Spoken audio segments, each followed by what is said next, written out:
하나님께서 오늘 우리에게 주시는 말씀은 마태복음 7장 19절 그리고 7장 21절 말씀인데요. 저는 이 말씀이 많아요. 그냥 그 대표적인 말씀, 앞에 나오는 말씀을 그냥 봉독하는 것이고, 다 봉독할 수 없기 때문에 시간상 이제 추려서 이제 봉독하고 있습니다. 그렇게 여러분도 아시면 되겠습니다. 마태복음 7장 19절 말씀 제가 읽을게요. 아름다운 열매를 맺지 아니하는 나무마다 찍혀 불에 던져지느니라. 그리고 21절 나더러 주여 주여 하는 자마다 다 천국에 들어갈 것이 아니요 다만 하늘에 계신 내 아버지 뜻대로 행하는 자라야 들어가리라. 지난주 말씀과 좀 관련이 있어서 계속적으로 이제 말씀을 이렇게 준비하다 보니까 특별히 슬피 울며 이를 가는 그런 대목이 있더라고요. 근데 이게 그 한 구절에만 나와 있는 것이 아니라 여러 부분에서 반복적으로 슬피 울며 이를 가는 그런 내용들이 이 곳곳에 있더라고요. 그래서 아마 예수님께서도 말세 일어날 그 일에 대해서 경고하시는 말씀이거든요. 슬피 울며 이를 간다는 의미는 뭐냐니까요. 일을 왜 가느냐니까 일을 부득부득 가는 이유가 억울해서 가는 거거든요. 뭔가 내가 그 길을 향해 갔는데 거기서 거절당할 때, 그럴 때 이제 억울해서 이제 일을 갈게 되지 않습니까? 22절에 보면 이는 그날에 많은 사람이 나더러 이르되 주여 주여 우리가 주의 이름으로 선지자 노릇을 하며 주의 이름으로 귀신을 쫓아내며 주의 이름으로 많은 권능을 행하지 아니하였나이까 하리니. 그들이 주의 이름으로 선지자 노릇을 하고 주의 이름으로 귀신을 쫓아내며 주의 이름으로 많은 권능을 했다고 하는 거죠. 누구 이름으로?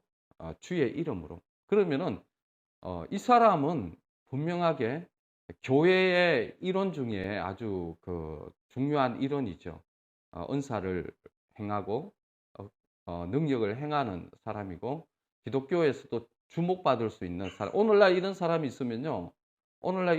있으면은 아마 많은 그리스도인들이 다 따라갈 거예요, 아마. 선지자, 선지자. 그리고 귀신 또 쫓아내고 권능 또 행하고. 저는 뭐 아무것도 안 일어나는 것 같아요, 아만 봐도. 응? 그런데 많은 사람들이 그 사람들을 쫓아갈 거예요. 그리고 굉장히 중요한 기독교 안에서도 중요한 인물 중에 하나가 될 것입니다.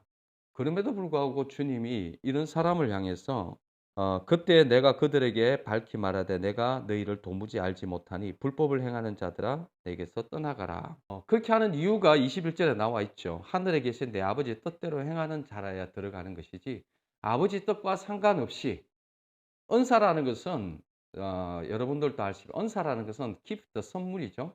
하나님께서 성령의 선물을 주는 거죠. 성령의 열매와 은사는 이제 다른 것이죠. 성령의 열매라는 것은 하나님의 뜻대로 행하고 하나님 앞에 순종해 갈 때, 그때 내가 죽고 예수가 살 수밖에 없어요. 열매라는 것은 나의 이 성품과 나의 자존심과 나의 이 옛사람이 철저하게 십자가에서 처리되어질 때, 처리되어지고 내 뜻과 아니라 내가 원하는 길, 내가 하고 싶은 대로 그냥 내가 가고 싶은 대로 가는 그 길이 아니라 아버지 뜻대로 행하는, 아버지 말씀에 순종하려고 하면요. 아버지 뜻대로 행하고 아버지 말씀대로 순종하려면요. 내가 거기서 반드시 죽어야 돼요. 내가 가고 싶은 길하고 꼭 아버지의 뜻하고는 꼭 반대 길이거든요. 내가 죽지 않고는 아버지 길로 갈 수가 없어요. 그럴 경우에는 어떻게 해요? 예, 십자가가 삶 속에서 일상의 십자가가 적용되어지죠. 그래서 내가 죽고 아버지 하늘에 계신 아버지의 뜻대로 행하는 자라야 하나님 나라에. 그럴 때 어떻게 해요? 성령의 열매를 맺는 것입니다. 내가 죽고 예수가 살고 내가 죽고 예수가 드러나기 때문에 열매. 은사라는 것은 내가 안 죽어도 상관없어요. 은사라는 것은 하나님의 선물이고 성령의 선물이고 성령님께서 주어지기 때문에 그냥 내가 죽지 않아도 은사를 발휘할 수 있는 것이 은사고요. 성령의 열매라는 것은 철저하게 내가 죽어야 내가 죽고 예수가 살아야 성령의 열매가 나타나는 것이죠. 그래서 19절 아름다운 열매를 맺지 아니하는 나무마다 찍혀 불에 던져진다. 그래서 결국은요. 우리가 하나님 앞에 심판받는 것은 은사 때문에 심판받고 안 받고 은사는 하나님의 나라를 위해서 주신 사역의 어떤 도구일 뿐이고 하나님 앞에서 심판받는 것은 내가 성령의 열매를 맺느냐 안 맺느냐. 아버지의 뜻대로 내가 순종하느냐 순종하지 않느냐에 따라서 심판이 주어지죠. 그래서 아버지의 뜻대로 순종하지 않는 자들에게는 하나님 앞에서 거절되어지죠. 왜냐하니까요. 마귀가 자기 정욕과 자기 욕심대로 살았을 경우에 그것은요. 그 주인이 자기 아비가 마귀이기 때문인 거죠. 내가 죽고 예수가 산다는 것은 내가 새로운 존재, 그리스도 안에서 새로운 피조물이기 때문에 내가 하나님의 자녀로서 산 것이고 내 뜻대로 내가 원하는 대로 살았다는 것은 마귀의 종이고 마귀의 자식일 뿐이라는 것이죠. 마태복음 8장 12절 말씀은요. 그날에 본 자손들은 바깥 어두운 데 쫓겨나 거기서 울며 이를 갈게 되리라. 이 백부장의 믿음을 보시고 예수님께서 하신 내용이신데요. 백부장은 로마 이방인이잖아요. 이방인인데 예수님에 대한 그 믿음을 보시고 이제 이런 얘기를 하죠. 그날에 본 자손이라는 것은 이스라엘 백성이거든요. 이스라엘 백성들은 믿음을 갖지 않는데 의외로 이방인은 믿음을 갖고 그것도 큰 믿음을 가진 백부장의 모습을 보면서 뭐라고 하냐니까요. 이 이스라엘 백성들은 바깥 어두운 데서 쫓겨나서 거기서 울며 이를 가게 돼. 왜냐하면 이스라엘 백성만큼 억울한 사람이 어디 있어요. 이스라엘 백성이 하나님의 선민이고 하나님의 백성이고 이스라엘 백성을 통해서 이스라엘 통해서 메시아가 나오잖아요. 그럼에도 불구하고 그 본 자손들 결국은요 육적인 이스라엘이 아니고 표면적 이스라엘이 아니라 이면적 이스라엘이라는 것을 의미합니다. 그리고 엘리야 시대 때도 7천 명이 남아 있었죠. 그 엘리야가 다 떠나고 나만 남아있다 하니까 주님께서 7천 명을 내가 바알의 물에 꿇지 않은 7천 명을 남겨뒀다 하잖아요. 근데 여러분들 기억해야 돼요. 7천 명이라는 것은 아주 작은 숫자예요. 몇백만 명 중에 7천 명이라는 것은 아주 작은 숫자입니다. 거의 뭐 1% 정도 왔다 갔다 하는 숫자예요. 결국은 이스라엘이라는 것은 남은 자가 이스라엘이라는 거예요. 남은 자. 렘넌트라죠.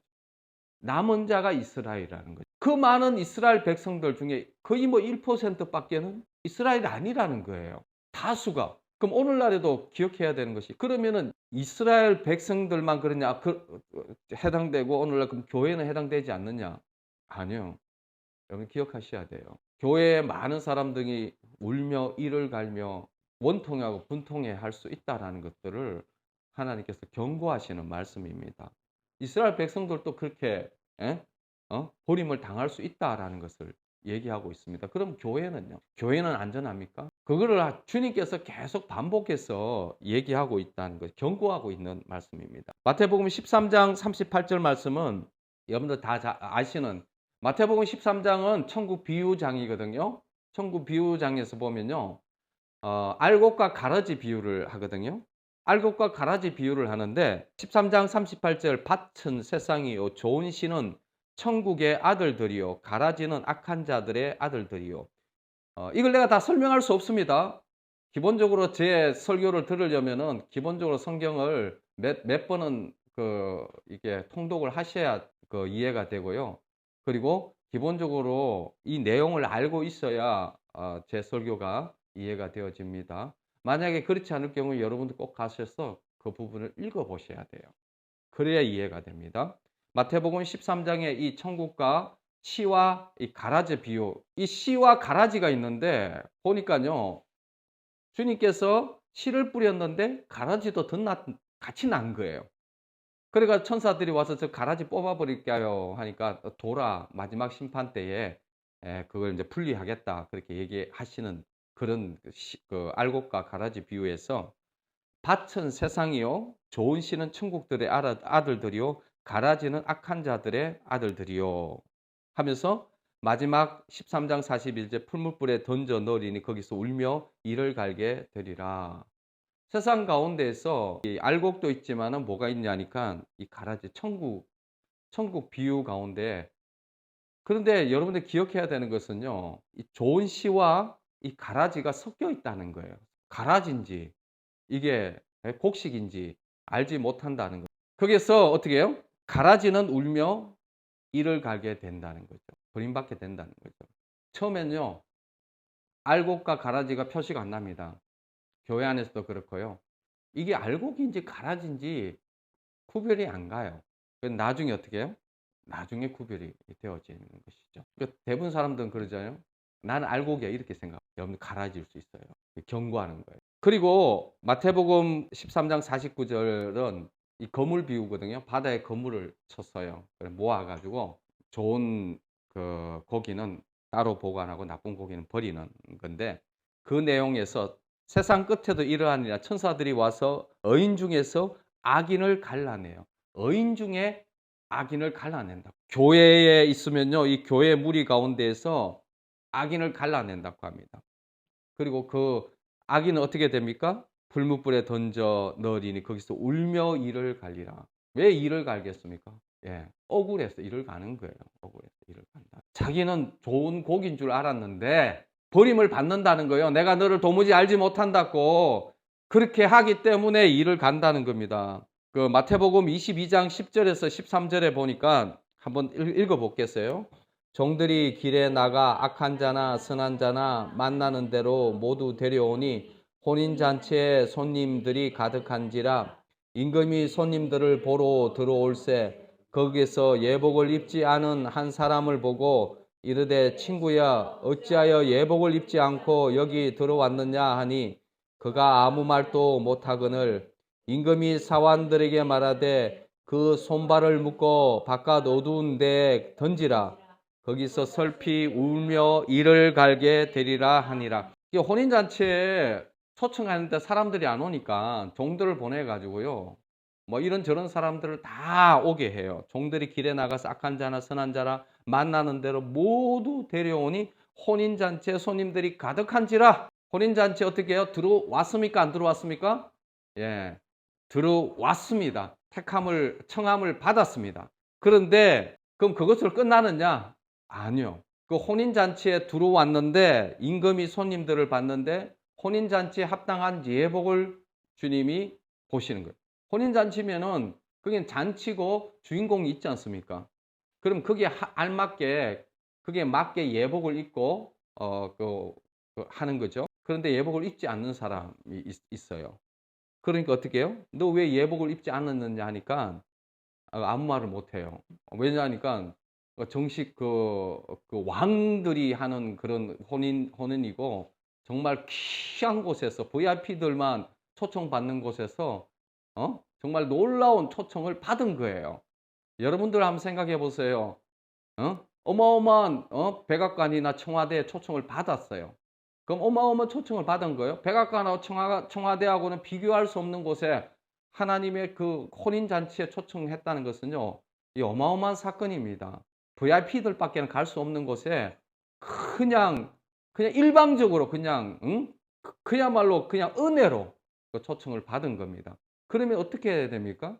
예, 그 초청에 합당하게 예복을 입고, 그 로얄 그 혼인잔치인데 그냥 막 적당하게 하는 게 아닌 거죠.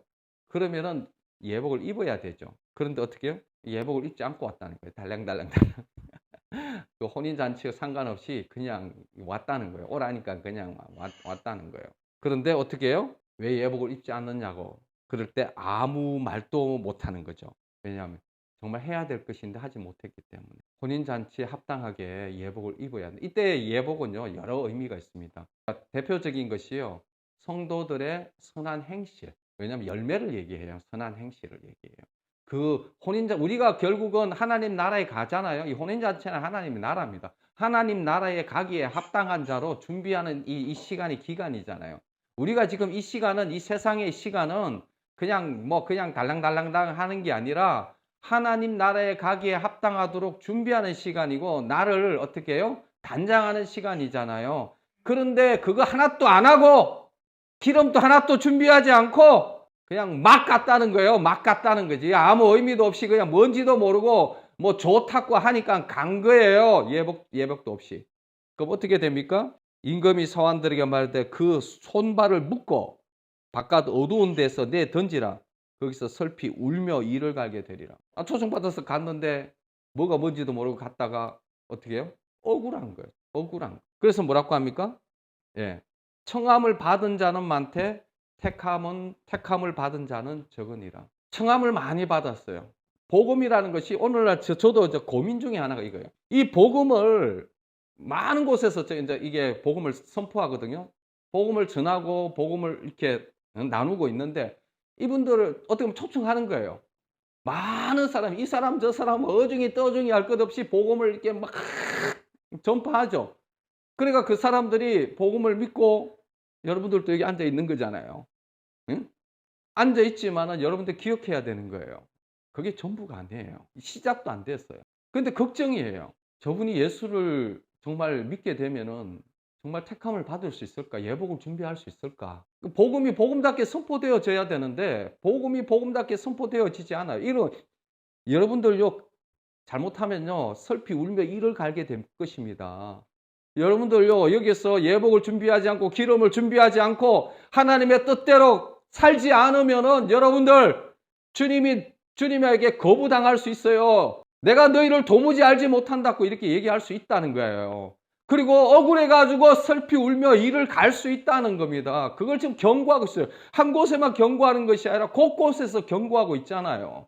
그런데 뭐 그냥 예수만 믿으면 다 되는 걸로 생각하고 그것도 믿지도 않는 거잖아. 진짜 믿는 게 아니잖아요. 그냥 지식으로만 받아들이고 있잖아요.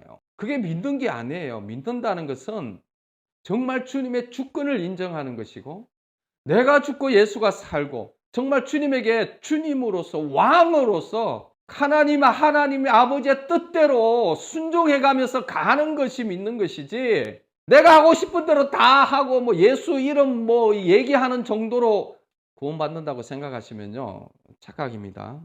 굉장히 무서운 말씀이에요. 오늘날에는 미혹의 시대라 가지고 무서운 말씀을 좀 해야 될 것 같아요. 마태복음 24장 48절에서 51절 말씀도요. 같이 한번 읽어볼게요. 시작. 만일 그 악한 종이 마음에 생각하기를 주인이 더디 오리라 하여 동료들을 때리며 술 친구들과 더불어 먹고 마시게 되면 생각하지 않은 날 알지 못하는 시각에 그 종의 주인이 이르러 엄히 때리고 외식하는 자가 받는 벌에 처하리니 거기서 슬피 울며 이를 갈리. 아멘. 주님이 종에게 이제 일을 맡기고 이제 갔다가 다시 이제 오겠다고 했는데 종이 주인이 더디 오리라 하여 동료들을 때리면 지가 이제 좀 위치가 있나 봐요. 어느 정도 이렇게 종이 자기한테 정권을 이렇게 맡기고 일을 맡겼나 봅니다. 그러니까 밑에 이제 이 동료들을 어느 정도 자기가 다스릴 수 있는 권한을 줬나 봐요. 그런데 막 이렇게 때리기도 하고 그러면서 술 친구들과 더불어 먹고 마시게 되면 주인의 뜻대로 살지 않고 지가 하고 싶은 대로 한다는 거예요. 지 정욕을 따라서 지가 가고 싶은 대로 지가 하고 싶은 대로 끌리는 대로 그렇게 술을 처먹고 술을 더불어 먹고 그리고 자기 마음대로 그렇게 할 때에 생각하지 않은 날 알지 못하는 시각에 종이 주인들에 이르되 때리고 험히 때리고 외식하는 자가 받을 벌에 처하리니 거기서 울며 이를 가게 되고 아마 종이 이렇게 생각했을 것 같아요. 이렇게 막 내 살다가 주인이 가까이 올 때쯤 되면은 그때는 잘해주는 척 이렇게 하겠다고 마음은 갖고 있었을 거야. 지금은 이렇게 내 마음대로 살다가 그리고 이제 때가 되면은 내가 이제 주님을 위해서 내가 똑바로 살겠다. 요따위 마음을 먹었겠죠. 그거를 외식한다고 해요. 외식한다고. 정말 중심으로 충성스럽게 진실하게 주인을 위해서 섬기는 것이 아니라 주인이 올 때쯤 되면은 주인한테 보이려고 그냥 그때 그냥 열심히 하는 척 그렇게 하려고 했다는 거예요. 그래서 어떻게 해요? 지금 현재의 현실의 일상의 십자가를 살지 않고 이제 주님 올 때쯤 돼 가지고 그렇게 주님한테 잘 보려고 외식하는 일을 하겠다는 그 마음을 갖고 있었어요. 내가 지금은 이래도 내가 언젠가는 이렇게 정신을 차리고 살 거야 라는 그러면서 지금은 어떻게 해요? 지금은 이제 이렇게 술 처먹고 그냥 내가 원하는 대로 내가 가고 싶은 대로 그렇게 하고 있다는 거예요. 그러면서 어떻게 해요? 그러나 내가 되면은 내가 똑바로 살리라. 이제 이렇게 주님 가까이 올 때쯤 되면은 이렇게 주님에게 잘 보이리라. 그러니까 대부분 사람들은 여러 세상 사람들 하는 말 중에 그러잖아요. 지금 이렇게 살다가 마지막에 회개하면 된다고.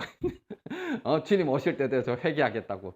그런 사람을 향해서 얘기해. 엄히 때리고 외식하는 자가 받는 벌에 처하게 돼서 울며 이를 가게 되리라. 그런 사람은 꼭 울며 이를 가게 된다는 거예요. 어떻게 해요? 외식하는 자가 받을 벌이라. 그렇게 얘기하는 사람들은 외식하는 자들. 지금은 멋대로 살다가 마지막에 회개한다고요? 주님이 그 회개를 받으실 것 같고 회개를 할 수 있을 것 같습니까? 불가능합니다. 일상의 십자가가 불가능한 사람은요, 이게 안 됩니다. 살아날 수가 없어요. 그리고 여러분들 잘 아는 열처녀 비유. 열처녀 비유 마태복음 25장 1절 말씀 읽어보겠습니다. 그때 천국은 마치 등을 들고 신랑을 맞으러 나간 열처녀와 같다 하리니. 3절 미련한 자들은 등을 가지되 기름을 가지지 아니하고. 12절 대답하여 이르되 진실로 내가 너희에게 이르노니 내가 너희를 알지 못하노라 하였느니라. 자, 열처녀 비유도 슬기로운 15처녀, 미련한 5처녀지 않습니까? 똑같이 등을 들고 갔습니다. 누구를 준비합니까? 신랑 오기를 준비합니다. 그럼 정확하게 누구냐니까 주님 오시기를 기다리고 있는 사람입니다. 주님이 오시기를 기다리고 있는 사람입니다. 그런데 뭐냐면 기름을 준비하지 않았다. 다른 말로 하면요, 이런 거예요. 그냥 정말 주님 오시기를 준비하지 않는 거예요. 어떻게 아까 전에 얘기했던 그 외식하는 그 종과 같이 정말 기름을 준비해. 다른 말로 하면 이런 거죠. 기름이라는 것은 이전에 설교한 것이 있습니다. 이 내용에 대해서 설교했기 때문에 다시 이 내용을 언급하지는 않겠습니다. 간략하게만 얘기합니다. 기름이라는 것은 아버지의 뜻대로 행하는 것입니다. 하나님에게 순종하는 것을 얘기하는 것입니다. 일상의 십자가를 얘기하는 것입니다. 일상의 십자가를 살지 않고 예복을 준비하지 않고 그 나라에 갈 준비를 하지 않고 그냥 외식하면서 그냥 그렇게 살아가는 거, 그 기름을 준비하지 않는 삶이에요. 일상의 십자가를 살지 않는 거, 기름을 준비하지 않고 그렇게 사는 거죠. 그러면 무슨 얘기를 하는 겁니까? 내가 너희를 알지 못하노라. 모르겠다는 거예요. 아니, 주님 오시기를 기다리는 사람인데, 그럼 이런 사람들이 교회에 얼마나 많아지겠냐는 거예요. 내가 너희를 알지 못한다고. 평소에 일상에서 아버지 뜻대로 행하지도 안 하고, 내가 하고 싶은 대로 마음대로 행하고, 일상에 십자가 지는 것도 없이, 그렇게 은사는 받아가지고, 교회는 나왔지만은, 아버지 뜻과 상관없이 얼마든지 주의 이름을 부를 수 있고요. 얼마든지 직책을 맡을 수 있고요. 얼마든지 주님을 기다릴 수 있어요. 그 속에 가라지가 있다는 거예요, 여러분들. 곡식과 알곡이 가라지가 모른다는 거예요. 이게 굉장히 무서운 말씀이에요.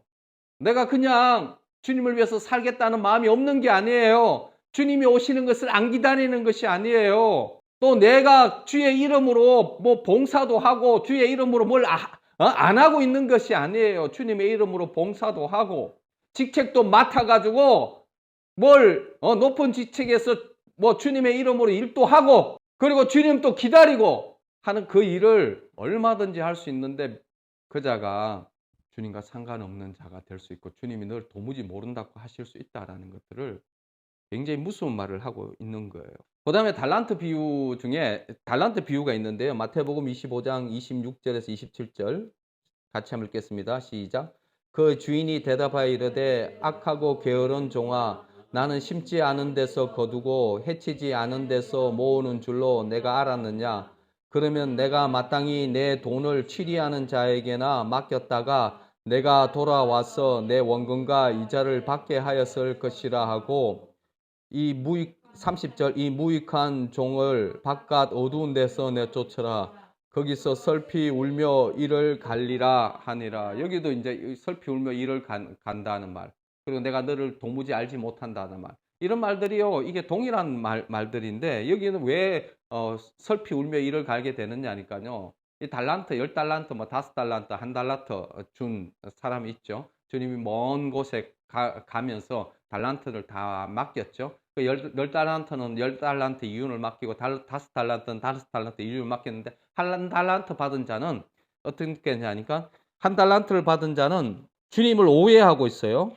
주님을 오해해서 뭐라고 하느냐니까 1달란트 받은 24절에 여기는 없지만은 24절에 1달란트 받은 자는 와서 이르되 주인이여 당신은 굳은 사람이라 심지 않은 데서 거두고 해치지 않은 데서 모으는 줄을 내가 알았으므로 두려워하여 나가서 당신의 달란트를 땅에 감추어 두어나이다. 보소서 당신의 것을 가지셨나이다. 아주 그냥 교만하게 뭐라고 하냐니까 그 심지 않은 데서 거두고 해치지 않는 데서 모으는 줄을 내가 알았으므로 두려워하여 당신의 달란트를 땅에다가 감추었다. 그래가 당신의 것을 가졌다. 이게 뭐냐? 하나님께서 이 5달란트, 10달란트, 1달란트, 달란트가 적은 양이 아니죠. 어마어마한 양이에요. 달란트를 줬는데 그 달란트를 어떻게 하냐니까 1달란트 받은 자는 어떻게 하나님을 어떻게 주인을 어떻게 이해하냐? 당신은 아주 인색한 사람이고 아주 악한 사람이라는 거예요. 그래가지고 뿌리지도 않고 거두고 심지도 않고 이렇게 한다는 거예요. 다른 말로 하면 날로 먹는다는 거예요. 당신은 아주 날로 먹는 사람이라는 거예요. 그리고 아주 엄한 사람이라는 거예요. 그래서 너무 두려워가지고 혹시 이거 잃어버리면 어떨까 싶어가지고 땅을 파서 이렇게 감추었다는 거예요. 두가지고 그래가지고 다행히 이제 주인 오면은 안전하게 내가 보관을 해가지고 그대로 이렇게 당신의 것 당신이 이제 받아라라고 이제 당신의 것이 당신이 받으소서 이제 이렇게 이제 한다는 거예요. 그러니까 이제 주인이 하는 얘기가 그래요. 재밌는 게 이 악하고 게으른 종아, 나는 심지 않은 데서 거두고 해치지 않은 데서 모으는 줄 내가 알았느냐. 야, 내가 심지도 않고 해치지도 않는 데서 내가 모으는 줄 네가 그렇게 알았냐. 그러면은 내가 그런 굳은 사람이고 악한 사람이라면은 그럼 네가 마땅히 내 돈을 취리하는 자에게 맡겼다가 돌아와서 내 원금과 이자를 받게 해야 될 거 아니냐. 그럼 그동안 뭐 했냐는 거예요. 10달란트, 5달란트는 열심히 뭘 했겠죠. 그럼 1달란트는 숨겨두고 뭘 했냐는 거예요. 지가 하고 싶은 거 했겠죠. 지가 하고 싶은 거. 하나님이 주인이 준 것에 대해서는 관심도 없고 주인이 준 것에 대해서 그걸 가지고 뭘 순종하려고 하고 그 말을 따라서 뭘 하려고 하는 데는 관심이 없고 그거는 자기 것이 아니니까 딱 숨겨두고 뭘 했다는 거예요? 지가 하고 싶은 거 했겠죠. 그러니까 악하고 게으른 종이라고 합니다. 하나님이 주신 것에 대해서는 관심이 없는 거예요. 그리고 지가 하고 싶은 것들. 그래서 어떻게 해요? 이 무익한 종을 바깥 어두운 데 내쫓아라. 거기서 슬피 울며 이를 갈리라. 그러니까 대부분 보면요. 그 모태 신앙 중에서도 보면요. 하나님을 요즘은 다음 세대 아이들 중에 모태 신앙인데도 불구하고 하나님을 오해하는 사람들이 너무 많아요. 하나님이 어떤 하나님인지 알지 못해요. 하나님 싫다는 거예요. 하나님의 사랑이 뭔지도 모르고 그렇게 그동안 귓구멍에다가 그렇게 많이 얘기를 했는데도 불구하고 어떻게 교육을 했는지 하나님을 오해하고 있어요. 마귀의 얘기는 순종하면서 마귀의 소리는 아멘하고 받아들이고 마음에 열매를 맺는데 어떻게 하나님의 말씀에는 오해하고 하나님을 굳은 사람이라고 하고 하나님이 어떤 분이신지도 알지 못하고 그러면서 어떻게 해요? 하나님이 주신 자기 달란트를요 피워보지도 못하고 하나님의 자기 달란트를 쓰지도 못하고 그냥 온갖 자기 정욕과 자기가 하고 싶은 대로 하나님과 상관없이 지 길로 가버립니다. 다음 세대들 엄청 많아요. 큰일 났어요. 다 1달란트 받은 자가 지금 되고 있어요. 다른 말로 하면 이런 거죠. 권투 시합에 이제 올림픽에 이제 메달을 따기 위해서 피나는 노력을 했어요. 피나는 노력을 하고 좋은 그 코치와 좋은 그 코치진과 스태프들이 철저하게 훈련을 이렇게 시켰습니다. 철저하게 훈련을 시켜가지고 그야말로 그냥 금메달을 딸 수 있는 그런 능력을 가졌어요. 능력을 가졌는데 이렇게 나가가지고 자기의 능력을 피워보지도 못하고 엉뚱 생각하고 엉뚱 데 쳐다보고 한 대 맞아서 KO돼버리는 그래서 예선에서 끝나버리는 다른 말로 하면 꽃도 피워보지도 못하고 자기 실력을 발휘해보지도 못하고 자기가 가지고 있는 것 하나 드러내보지도 못하고 사역도 못하고 끝나버리는 병신되어버리는 인생들이 너무 많다는 거예요. 하나님이 주신 달란트가 있는데 그 달란트를 쓰지도 못하고 온갖 쓸데없는 데 신경을 다 쓰고 있어요. 어떤 사람은요, 술 먹고 계속 반복해서 술 먹고 자기의 능력을 피워보지도 못하고 필 때쯤 되면 술 먹고 자빠져 버리고 또 좀 필 때쯤 되면 술 먹고 자빠져 버리고 어떻게 마약하고 자빠지고 조금도 자기의 능력, 주님이 주신 것을 드러내지도 못하고 어떤 것은 계속 뭐 남편 생각만 했었고 그냥 응? 아내 생각만 했었고 돈 생각만 하고 세상 뭐 성공할 것만 그런 것만 그냥 온갖 자기 욕심과 자기 정욕에 붙들려서 솥을 쓰고 공상하고 쓸데없는 곳에 그냥 이렇게 시간을 다 낭비하는 거예요. 하지 않아도 되는 거 그거 낭비하고 하나님 오해하고 하나님 믿지도 못하고 그래서 그냥 이게 꽃이 피려고 될 쯤 되면요 또 엉뚱 짓 해가 엉뚱 생각해가지고 그냥 그래서 한 번도 꽃을 못 피워보고 신앙의 꽃을 피워보지도 못하고 하나님의 달란트를 드러내보지도 못하고 그래서 인생 훅 가버립니다. 인생 훅 가는 거요.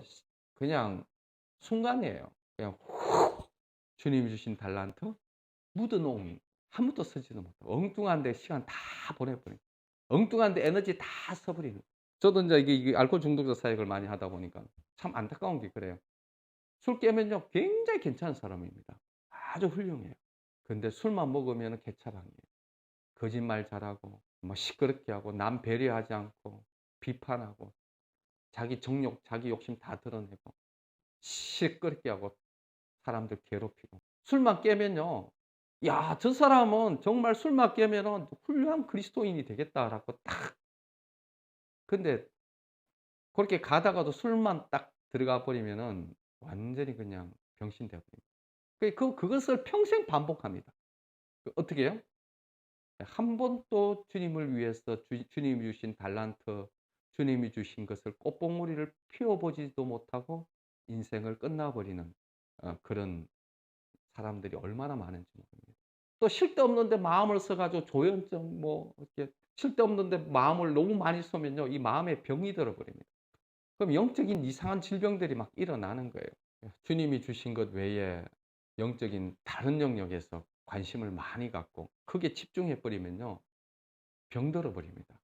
주님을 위해서 꽃도 피우지 못하고 쓸데없는 에너지 소모하고 쓸데없는 데 싸우고 쓸데없는 것 가지고 다투고 쓸데없는 것 가지고 그렇게 다른 말 자기 정욕이죠. 자기 정욕을 향해서 자기 욕심과 자기 정욕과 자기 염려와 자기 걱정과 이 세상의 것에 온통 붙들려서 주님의 것에 대해서는 조금도 관심이 없고 조금도 사용하지 그냥 땅에 묻어놓고 온통 자기의 욕심 마귀가 던져주는 거짓말 세상이 던져주는 그런 것들에 온통 마음이 쏘여가지고 그냥 인생 쿡 가버리고 한 번도 꽃도 피워보지 못한 불쌍한 인생들이 그러면 어떻게 해요? 거기서 슬피 울며 이를 갈리 슬피 울며 이를 가는 사람들이 얼마나 많겠습니까? 그럼 이런 사람들을 어떻게 해야 됩니까? 지난주 설교를 여러분들이 좀 들으시면 알 수 있을 것입니다. 그래서 하나님이 뭘 주십니까? 시험을 주시고 시련을 주시는 겁니다. 왜 시험을 주시고 시련을 주시는 것입니까? 우리 안에 욕심이 있고 우리 안에 옛사람이 있기 때문인 거죠. 우리가 끊임없이 자기 정욕대로 자기 원대로 살려고 하는 그것을 가지고 있기 때문에 하나님이 이것을 처리하고 이것을 없애는 기간이 지금 우리가 지금 살아가는 기간이 있잖아요. 그래서 너희가 시험을 받을 때에 하나님께 시험 받는다고 하지 말라는 거죠. 하나님은 시험도 안 하시고 자기도 시험 테스트도 안 하신다고 했죠. 그죠? 시험을 받는 것은 자기 욕심에 끌려서 미혹된다는 거죠. 결국은 자기 욕심 때문에 시험을 받는데 하나님이 그걸 왜 허락하시느냐? 그 욕심이 드러나야 끄집어나야 어떻게 해요? 그것이 일상의 십자가로 처리되어져야 어떻게 해요? 하나님의 달란트를 쓸 거 아니에요. 하나님 달란트 쓰지 못하는 것은 온통 자기 욕심과 자기의 이 욕망과 자기가 하고 싶은 길에 매여가지고 온통 시간 낭비하고 있기 때문에 이것이 십자가에서 죽어야만이 어떻게 해요? 예복을 준비하고 기름을 준비하고 달란트를 사용할 거 아닙니까? 자기의 욕심. 그래서 내가 죽고 예수가 살아야 되는 거잖아요. 예, 욕심 인태한 즉 죄를 낳고 죄가 잔성한 즉 사망에 이르기 전에 주님이 시험과 시련을 통해서 온전히 견디라고 하잖아요. 시련을 견뎌내라고 하잖아요. 도망 안 가면 됩니다. 우리는 십자가를 스스로 안 지어요. 십자가 스스로 지는 사람 없습니다. 그래서 그 상황 속에서 주님이 그런 시험과 시련, 자기 욕심이 드러날 수 있는 환경 세팅을 해 주시면은 거기에서 도망가지 말고 내가 죽으면 되는 거예요. 내가 죽으면 되는 거예요. 사람들은 안 죽으려고 하니까 자기 욕심대로 다 해버리는 거잖아요. 자기가 하고 싶은 대로 다 해버리잖아요. 그러니면 어떻게 합니까? 그 나라에 갈 수가 있나요? 기름이 어떻게 준비되어집니까? 지 마음대로 살았는데. 어떻게 예복을 준비합니까? 어떻게 달란트를 사용할 수 있습니까? 거기에서부터 다 실패하는 거예요. 기름을 준비하고 하나님의 뜻대로 행하고 예복을 준비하고 달란트를 사용할 수 있는 길은 간단합니다. 내가 죽고 일상의 십자가에서 주님이 상황 가운데 시험을 하시고 시련을 주실 때 견뎌내면은 온전하고 굽이 없도록 만들고 생명의 면류관을 얻게 하시기 위해서 하나님이 그것을 하신다고 하지 않습니까? 그래서 그 시련을 견뎌내야 돼요. 그러면서 야고보서에서 또 행함이 없는 믿음은 죽은 믿음이라고 하면서 행함에 대해서 얘기하는데 재밌는 것은 두 가지 예를 들고 있어요. 아브라함과 라합의 예를 들고 있어요. 아브라함과 라합의 예를 들고 있는데 야고보서 2장 21절 말씀 한번 읽어보겠습니다. 시작.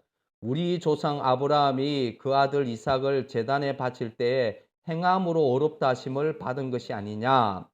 야고보서 2장 25절 시작. 또 이와 같이 기생 라합이 사자들을 접대하여 다른 길로 나가게 할 때에 행함으로 어렵다 하심을 받은 것이 아니냐. 야고보서에서 행함을 얘기하거든요.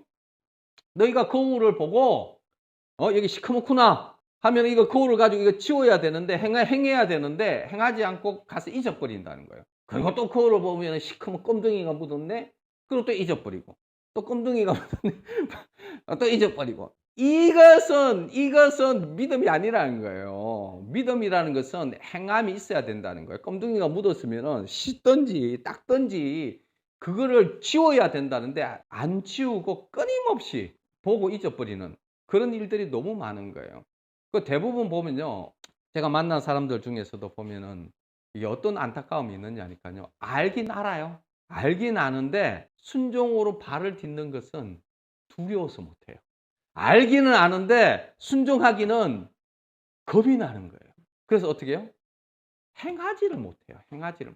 한 발자국 순종의 기름을 죽을까 싶은 거예요. 죽을까 싶은 거예요. 그래서 조상 아브라함이 그 아들 이삭을 제단에 바칠 때 자기의 가장 소중한 이삭이잖아요. 아브라함과 라합을 둔 데는 재밌는 비유가 있어요. 아브라함의 다양한 사건들이 있었는데 가장 중요한 사건을 하는데요. 이삭을 바치는 사건이에요. 이거는 아브라함에게 있어서 가장 힘든 테스트였습니다. 이거는 이삭을 바치는 것은 아브라함에게 가장 소중한 것이죠. 그리고 지금 라합 같은 경우에는요. 생명을 걸어야 돼요. 발각되면요. 반역죄로 그냥 거기서 처단당합니다. 다른 말로 하면요. 이 갈림길에 있는 거예요. 순종해야 될지 말아야 될지 생명을 걸어야 되는 거예요. 자기 자녀를 죽여야 되는지 아니면 살려야 되는지. 어떻게 보면요. 하나님께서 우리를 테스트하시고 우리를 끌어가실 때 어디까지 끌어가시느냐니까 여기까지 끌어갔어요. 갈림길까지 갔어요. 어떤 사람은요. 사람들이 갈림길까지 안 가려고 해요. 그래서 그 전에 다 도망가 버립니다. 다 피해버리고요. 그러나 진짜 믿음으로 사는 사람은요. 어디까지 가느냐. 갈림길까지 갑니다. 갈림길 앞에 딱 서게 정말 도망가지 않으면요. 갈림길 앞에 선다니까요. 도망간 사람들은 필요 없어요. 그냥 가라지야 가라지. 이런 말 해서 죄송한데 가라지입니다. 도망가지 않는 사람은 어디까지 가느냐니까 갈림길 앞에 섭니다. 갈림길 앞에. 갈림길 앞에 딱 서는데 그 갈림길이 너무 두려운 거예요. 알아요. 이삭을 바쳐야 되는 것이고 아니면 라합은 숨겨야 되는 거예요. 발각되면은 죽음이에요. 생명을 걸어야 되는 거예요. 그 앞에 섰을 때에 행함 믿음이라는 것은 그 앞에 섰을 때 모험인 거예요. 주님을 위해서 모험인 거예요. 이삭을 드리는 거고 죽으면 죽으리라. 그래서 숨기는 거예요. 발각되면은 죽는 거예요. 그 갈림길에서 이삭을 제단에 바칠 때에, 그리고 사자들을 접대하 다른 길로 나가게 할 때에, 바로 그 갈림길에서 어떻게 해요? 행함으로 어렵다 하심을 받았다고. 행함으로 어렵다 하심을 받았다고 하지 않습니까? 뭘 행했냐니까 그 갈림길에서 믿음을 증명해냈다는 거예요. 그 갈림길에서 믿음을 증명해냈다는 거예요. 언제 믿음을 증명해낸 적이 어딨냐는 거예요. 그 갈림길 가기도 전에 다 도망갔지. 다 피해버리고 결국은 뭐로 사 자기 정욕대로 자기 욕심대로 다 살았다. 예, 말씀을 마치도록 하겠습니다. 정리하겠습니다. 왜 슬피 울며 이를 가느냐. 주님의 뜻대로 살지 않고 기름을 준비하지 않고 예복을 준비하지 않고 그냥 지 마음대로 살아서 그래요. 자기 마음대로. 그래서 자기 마음대로 사는 거하고 정말 주님의 뜻을 알고 내가 죽고 예수로 사는 거하고는 다릅니다. 일상의 십자가를 아니고는 그리스도인 그날에 가기가 아무나 갈 수 있는 것이 아닙니다. 많이 들어간다고 해서 천국 가는 거 아니에요. 청함을 받았다고 해서 택함을 받는 거 아닙니다. 기름을 준비하셔야 되고요. 예복을 준비하셔야 됩니다. 그리고 아버지의 뜻대로 행해야 되는 겁니다. 그럴 때 뭐가 나타납니까? 내가 죽고 예수가 살 때 성령의 열매가 맺히지 않습니까? 그때 중요한 것이 어떤 주님이 테스트해 주시고 끊임없이 시험과 시험을 우리 욕심이 처리되지 않았기 때문에 시험과 시험을 당할 것입니다. 그럴 때 어떻게 해요? 도망가지 말라는 거예요. 도망가지 말고 있으면 어떻게 됩니까? 바로 아브라함이 당한 것과 같이 라합이 당한 것과 같이 그 갈림길 앞에 서게 될 거라는 거예요. 그 서게 될 때에 그때의 믿음을 증명하라는 겁니다. 그때에 도망가지 말고 아브라함같이 이삭을 드려라는 거고 라합과 같이 순결하는 겁니다. 생명을 걸고. 그럴 때 어떻게, 그게 믿음이라는 거예요. 그게 살아있는 믿음이고 귀신 같은 믿음이 아니라는 거예요. 순종의 걸음을 걸으라는 거예요. 그 결정적인 순간에 도망가지 말고 두려워하지 말고 순종의 걸음을 걸으라는 거예요. 그제서 기름이 준비되어지고 그제서 예복이 준비되어지고 그제서 아버지의 뜻대로 행할 수 있게 되어진다는 겁니다. 멍청아 있으면요. 멍청아 있으면은 구원받는 거 아닙니다. 그냥 가만히 내 뜻대로 살면 구원받는 게 아니고요. 구원이라는 게 그냥 막 주는 게 아니에요. 순종의 걸음도 없이 어떻게 구원을 받습니까? 지식으로 머리로 행위 이단자밖에 더 되겠습니까? 그래서 여러분들 꼭 구원받는 여러분들 되기를 예수 그리스도 이름으로 축원합니다. 기도하겠습니다.